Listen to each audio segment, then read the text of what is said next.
Feldman, thank you for that. Pleased to bring in right here in studio with me, Republican Congressman from Florida, Congressman Greg Steube, who's on the House Ways and Means Committee, House Select Subcommittee on the Weaponization of the Federal Government, also a U.S. Army veteran. Congressman Steube, a pleasure to have you in studio with us today. Yeah, thanks for having me. Yeah.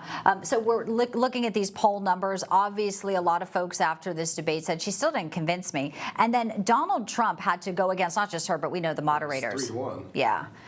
Let's just play a little bit more. He really did go after the border immigration, which every state is a border state. Let's play this. They allowed criminals, many millions of criminals.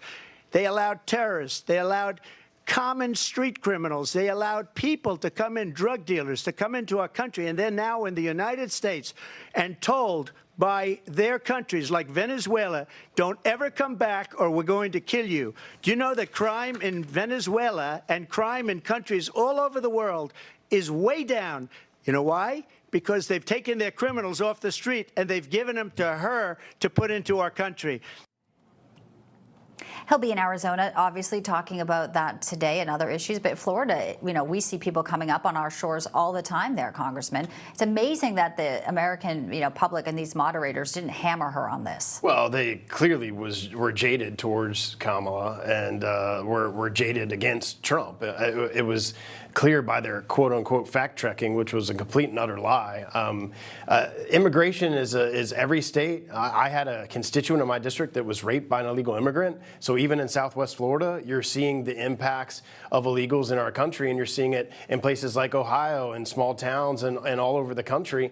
12 million illegals have come into our country, over 384 known terrorists. To compare that under Trump's admin, there was only 11 known terrorists that were apprehended at the border. And we asked Mayorkas years ago in a Judiciary Committee hearing, of all these terrorists that are getting apprehended, are you releasing them into our country? And they refused to answer the question, which tells you a lot. It does tell you a lot. And it tells you that, maybe, the voters, they want them here so they can bring them in and help them vote. This is 100% political for them. Yeah.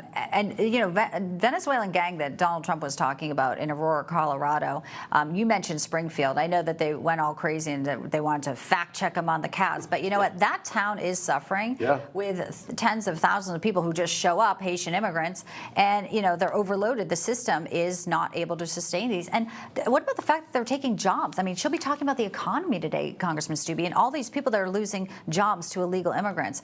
It doesn't parse. And that's a known fact, and they can't argue against that. Illegal immigrants are taking jobs from African Americans, from Latinos. Trump hit on that in the debate, and I thought he did a good job illuminating that for the American people. But the economy and the border, I think, are the top two issues going into this election cycle. Americans, by 80%, trust Trump on those two issues, and I think the more you talk about and bring out the facts of what's happening in small towns across the country, the better it is for Trump. I think so, too. And he'll be in Tucson today, which is a border state directly in their backyard. This is Vice President Kamala Harris kind of doing some spin here on migrant crime here in the United States. Let's play this.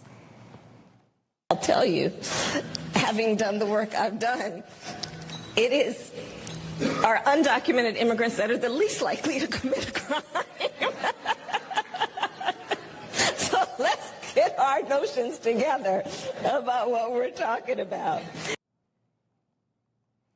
That woman right there is at the top of the ticket without getting one single vote. Not and she talks like that. And here we are talking about problems where Americans dying, raped, every single day. Murder, terrorists, even the FBI director, Wray, in a hearing said that the level of threat in our country is at the highest he's ever seen because of the known terrorists. Not just the known terrorists, but you have over 50,000 Chinese Communist Party people, military-age males coming into our country that have been led into our country by Kamala Harris, 30,000 Russians that have been led into our country. And this is intentional on their behalf, and that is a threat to our democracy, and it's a threat to the safety and security of the American people. And, this week was 9/11, and, we used to hear never forget, but it seems like the Democrat and the radical left has forgotten because they want to let more people in if they could. They want it faster and more smoother. She wanted to abolish ICE. And because they want to give them the right to vote and change the electorate that we have in the United States. It's clear cities have tried to do it, states have had to do it, and we have states right now that allow people to register to vote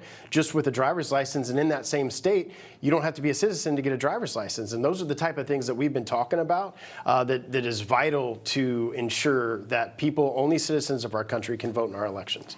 and it's coming up again with the SAVE Act. You know what's going on. The House Speaker has now this temporary funding bill to extend the spending, but SAVE Act is attached to it, which requires voters to show proof of citizenship. Now, you have been sort of pushing back a little bit, saying you've never voted for a CR. You're not about to now because, kicking the can, it's become a very good sport. And the SAVE Act, some say being attached to it, is something the Democrats also won't go for as well. Well, we've already passed the SAVE Act, and every Republican voted for it. There was actually 5 Democrats that voted for it to ensure that only citizens of our country can vote. You would think that would be common sense. Yeah. But that already passed the House.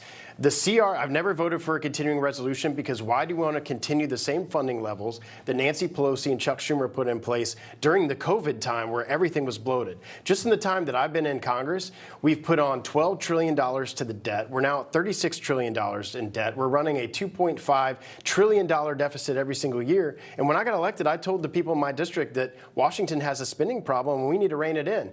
And we haven't cut a dime since Republicans have been in control of the House. So I'm not going to support a CR. And it's an interesting, when you take that, and RFK Jr., who is now Donald Trump, said it's an existential threat, the way that the government is spending money. It cannot continue on. So what happens now then? So do you think that there's support for this? I think what will end up, he pulled the bill for this week. Yeah. I think what will end up happening is the same thing that's happened the last 3 times, is you're going to end up getting a clean CR shoved at us from the Senate because we refuse to stand on principle and refuse to lead because half of my conference is deathly afraid of shutting down the government.